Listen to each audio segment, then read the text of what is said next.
Hello, good afternoon, everyone.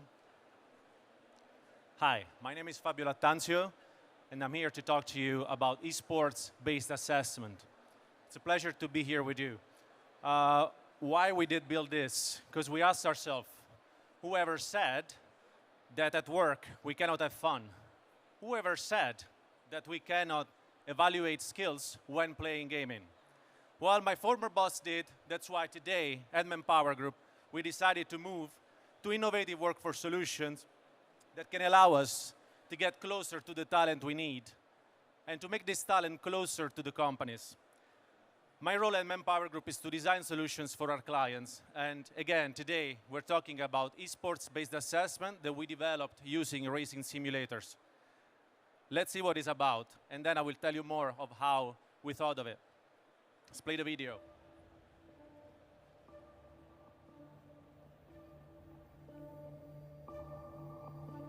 It's not the right one.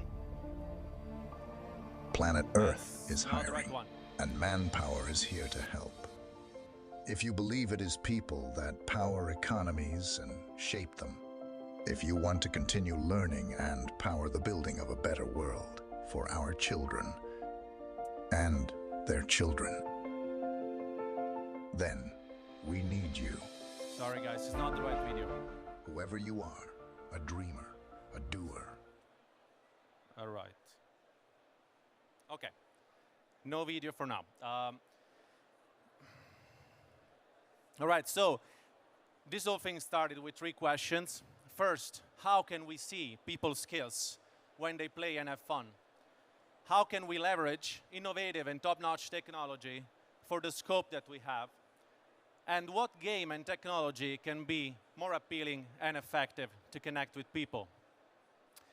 The idea stands on 5 principles, 5 main pillars. First, we are talking about assessment. This means that we are keeping the main assessment principle. What does it mean for us? In assessment and when talking to candidates, to talent, to see if they are the right fit for our company, we look at behaviors in action. So we do see how they behave. Every behavior indicates the presence or the absence of a skill, a certain skill, either cognitive or soft skill. The frequency and the quality of that behavior that we are observing tells us if that skill is there. Digital and gaming skills are really essential in this structure because candidates today, especially Gen Z and Gen Alpha, upcoming part of the workforce, are definitely showing that this is more and more important every day. Consider that 56 of the American employers say that when they evaluate candidates, they look at gaming skills. Technology, we are talking to native digital people. So obviously technology needs to be part of our processes to support them, to make them faster, smoother. And we have today the opportunity to really leverage that. Attraction and engagement. Thing is that the world has changed. The former method, the method that we used to know about attracting candidates are no longer there, no longer effective. The workforce is going to be shaped differently in the future, in the very near future. This means that we have to speak the same language as our candidates. And most of them, the candidates we want to bring to our companies, to our clients, play video games. 80% of internet users in the world are also gamers, right? So we need to find a way to attract them and engage them in something that keeps them motivated to continue the recruitment process. Finally, what we want to do with the assessment is to predict performance in a future role and to understand potential, what those candidates can do in their future career path with us. All in all, we all heard about the term talent shortage. When we talk about talent shortage, it means that the talent that we need to develop our company further is not there. The world doesn't give us the right talent, the right skills, and we are at 75% of talent shortage globally. So it means that employers cannot find talent for the 75% of the roles or vacancies they have. Consider also that by 2030, the 58% of the workforce will be Gen Z. This means that we can expect that in the next 20 years, Gen Alpha will be rising, will be upcoming, and we have to talk their language again.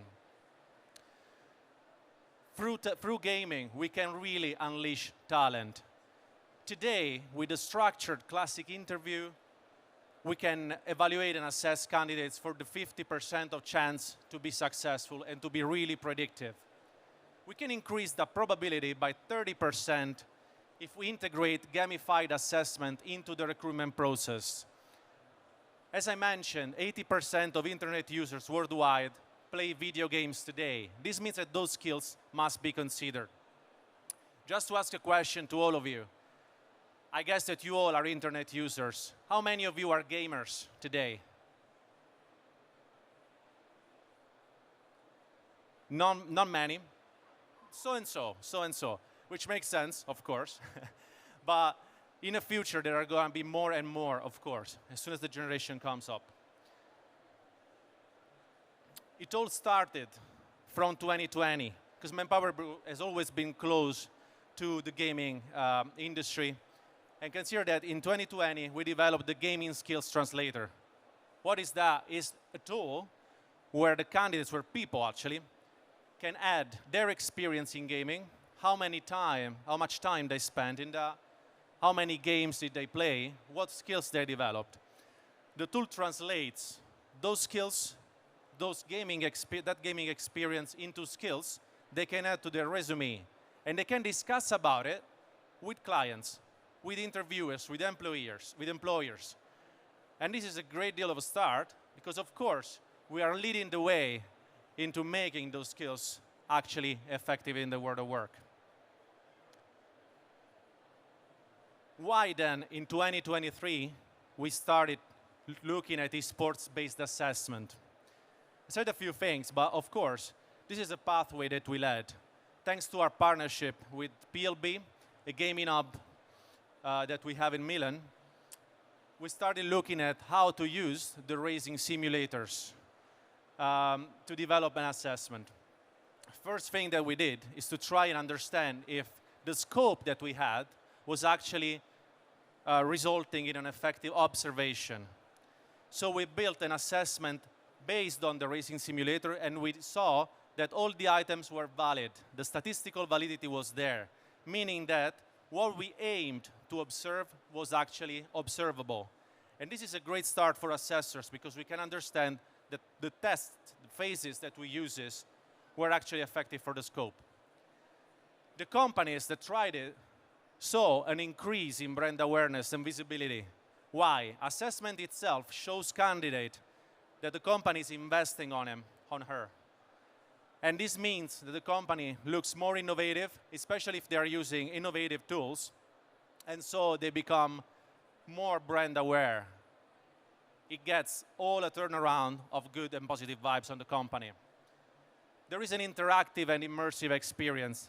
I'll show you later, obviously, if the video is working, the actual experience to show you how people get totally out of the word, which is very important for assessment because where they're playing in the racing simulator, they are expressive, their spontaneous behavior, which is what we aim to have in an assessment, rather than a behavior led by thoughts, by insights, by anything else, by experience eventually. The experience is unique. Today we don't have anything like that on the market, and we are sure it can be developed even further.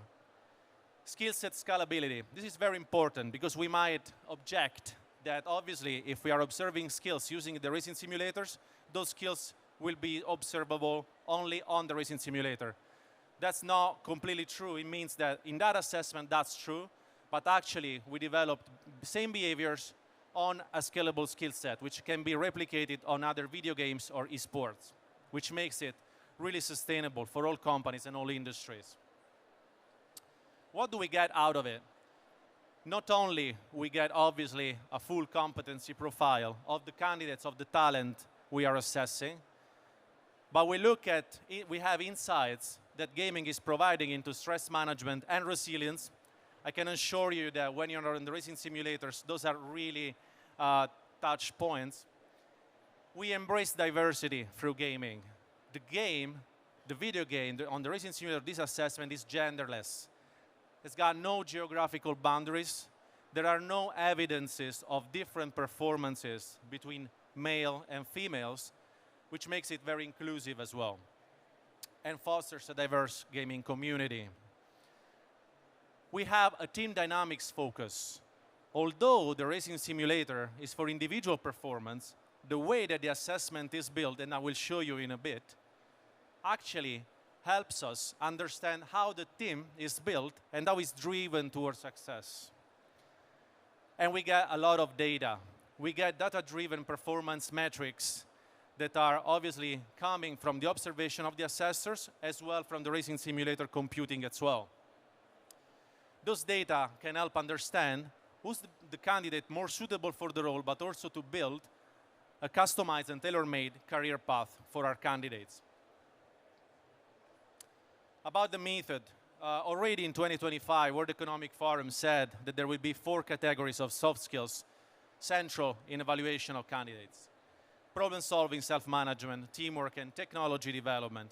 Of course, we had to translate this into today's thoughts, and we understood that a scalable skill set to observe in action could be related to 3 main areas of skills: cognitive area, executive area, and relational area. In the cognitive area, we find extended concentration. Consider that the candidates, the talent, are playing for 25 minutes at the racing simulator in 2 phases, which is quite committing, quite engaging. Continuous learning, creativity. In the executive area, we have following structures and procedures, planning, and decision making. In the relational area, we have teamwork, leadership, negotiation, and effective communication. Why you see optional? You see optional because the assessment is good to be customized in some parts. So we can stress out some skills or some behaviors to observe what we really want to. What are the phases of the assessment? The assessment is built for 9 people, meaning 9 simulators and 3 assessors, every 3 participants. There are 3 phases, and the total duration is nearly 2 hours and a half, 3 hours, according to how much we take the break. So it's an assessment center. First phase is the icebreaker. So we need something to build the team effort, the team spirit, and to stimulate creativity and effective communication. So the candidates are basically picking a picture, and they are saying why and what's the meaning for them in a workplace. Afterwards, they are instructed on how to use the racing simulator, and they get into that with an individual performance. The individual race, they need to choose their strategy for their best performance. What does it mean? They can be either accurate or they can choose to be the fastest. If they're accurate, they basically are never going out of the track or are aiming not to. If they choose to be the fastest, they are trying to make the fastest lap, which means that they can take more risk. So you see there is also risk propension here. They're also instructed of taking into action some pit stop by 3 laps, otherwise the car will stop. So there is also planning and management and self-organization. Finally, we have the team challenge. Why?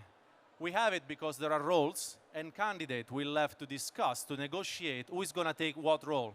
There's going to be the perfectionist, the speedster, and there's also going to be, like in the best Formula One racing team, the team principal. The team principal is not going to race at the end, but definitely is going to lead the team and is going to try and do it towards a success. What we're going to look at in the 2 phases, we're going to see how many laps, accurate laps, have been done, at what speed, and who's the fastest.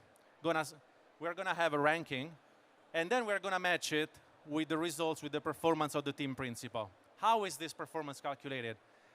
He will be called in to lead the team, but also to be very wary of very attentive to the details, very focused on the details on the track, and he will be asked questions. This will produce a score that will be mixed with the others, and we will get the winner. Of course, you might understand that the winning team is not what we are looking at. It's not something, the performance of the winning team is not what we are assessing. We are assessing the dynamics. And so this is the only part of the storytelling. Finally, we get out on the skills profile sample, on a competency profile that gives us a score and a quality evaluation on all the skills that have been assessed. This is just a sample, of course, and the metrics are conventional and can be seen. Unfortunately, today, apparently we don't have videos. I'm not sure what happened. We had 2 videos showing how it worked. We also had the racing simulators, but for logistic reasons, they're not here. So I'm sorry not to be able to show you those. But yeah. But of course, I'm open to take any questions if you have any. And I'm happy to take you through the assessment separately eventually. Yeah, that's fine. Yes, fine. So, apologies about that. Any questions about gaming, recruitment? Would you like to ask? Fabio here? Yeah, great. Thank you. Can we get a mic? Yeah. Hi.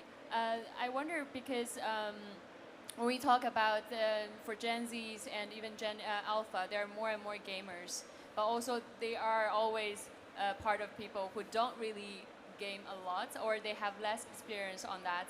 Would that be another, let's say, factor that might influence the outcome and also the assessment? That's a great question. We conducted 4 pilots, 4 sessions. At the beginning of the assessment, we asked the participants to tell us their level of gaming. How do we use this information? As you might understand, as I said, obviously, the performance on the racing simulators in terms of timing, etc., is not actually why we chose a candidate over another one. But we can use that information to mix the teams and stimulate more negotiation into the roles. So it's not actually for gamers, it's for people who want to challenge themselves on the game. So this is only information that we use to make the assessment more functional to our scope. So basically, people's level of gaming is taken into account. It's taken into account at the beginning, yes, okay. Absolutely. Just not to make it for gamers and not to make gamers have an advantage. Yeah, because they're going to have an advantage, right? Absolutely, I mean, yeah. And they don't instead. You give me the chance to just add another thing. Of course, we tested it on Gen Z, but I can tell you that in the 4 pilots that we had also people on their 45 to 50 years old, and they didn't see any difference in terms of familiarizing with the racing simulators. So in the future, who knows where we're going to go. Really happy to test more. Yeah, actually, you had a poll earlier, and you asked the audience like how many gamers there were, and not many of you raised your hands, and I think that there's more liars. I think there's more people gaming than they care to admit. Actually, I'm a gamer in the sense that I used to game a lot, but I'm less and less now. I don't know whether that's an age thing. No, that's fine. I mean, I don't know if it's an age thing, but still. Only a few people said they are gamers. Yeah. So my answer is, the assessment is for you. Right. Even if you're not a gamer, right? So. Okay. Okay. So, so when did this sort of begin? I mean, this idea around, because it's true. I think a recruitment and people looking to hire, there are issues around it. It's not always so easy. So when did this idea come around that we could find the right candidate through gaming testing? Totally. So the idea came around for 2 reasons. Yeah. First reason is that, of course, we started leveraging this partnership with this gaming hub, and we started really focusing on that a lot. We made a couple researches and white papers called The Gaming World of Work that you might find also online that gave us the evidence that really the gaming population is the next workforce population. And it's going to be really essential to speak their language again. Secondly, talent shortage, of course, as I mentioned. There is more and more, it's more and more harder to attract certain segment of the population. So with gaming, we believe that we can attract them into something they might like and they might be more engaged. Consider also, this is not only valid for recruiting, because if we look at gamified experience, we can also talk about gamified training experience, which increases the retention rates in the company and slows down the attrition rate. And the turnover costs today nearly $18,000 per person, meaning that losing a person, losing that amount of money. So we have to do anything to keep people engaged, motivated, on everything that can help. Okay, and do you see, for example, gaming having an impact on the way that jobs are evolving over time? I mean, like we were talking about Gen Z, right? I mean, they're playing a lot. I mean, I have a son, he's 13 years old. He's playing a lot. He's playing a particular type of game that his generation likes, which is Roblox, games like this, right? So it's very time-consuming, not the kind of games I was playing, which had save points and stories. Yeah, it is. So what's the answer here? The answer is, let's turn the world of work into a gamified experience. I mean, you cannot fight everything that doesn't, get along with current world of work settings.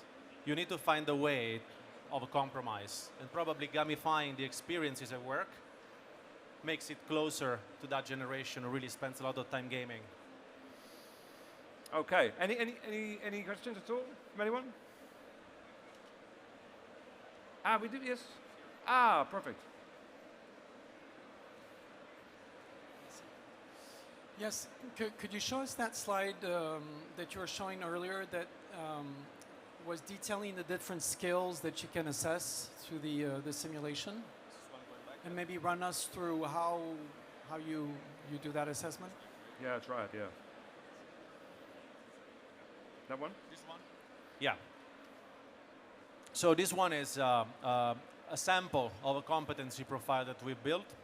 How do we build this? Just to give you an understanding. Usually we have around 6 to 7 skills that we assess, just because it would be too dispersive to go more and more. When we look at the skill set, again, we are talking about 3 areas: cognitive, relational, and executive.